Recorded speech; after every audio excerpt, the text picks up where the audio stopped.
നോക്കിയയുടെ charge പിന്നിൻ്റെ jacket കട്ടായി, അത് നിൽക്കുന്ന പ്രിൻ്റ് കട്ടായി പോയി കഴിഞ്ഞ് കഴിഞ്ഞാൽ അതിനെ എങ്ങനെയാണ് നമുക്ക് സ്ഥലങ്ങൾ മാറ്റിയിട്ട് ഫിക്സ് ആക്കാം എന്നുള്ളതാണ് ഈ വീഡിയോയിൽ നിങ്ങൾ കാണുന്നത്.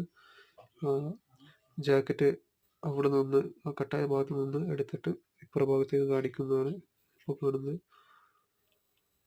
ഇതിന് കറക്റ്റായി അളവുകൾ കറക്റ്റായി കട്ടാക്കി ആ ഭാഗം സോൾഡർ ചെയ്ത്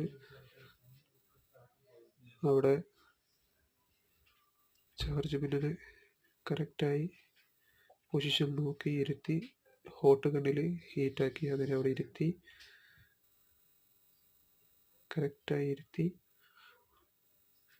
പിന്നെ സോൾഡർ ചെയ്ത് കണക്ഷൻസ് എല്ലാം കൊടുത്ത് വെച്ച്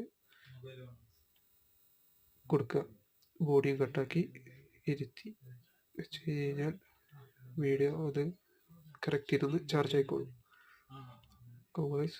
ഇഷ്ടപ്പെട്ടാൽ സബ്സ്ക്രൈബ്, ലൈക്ക്.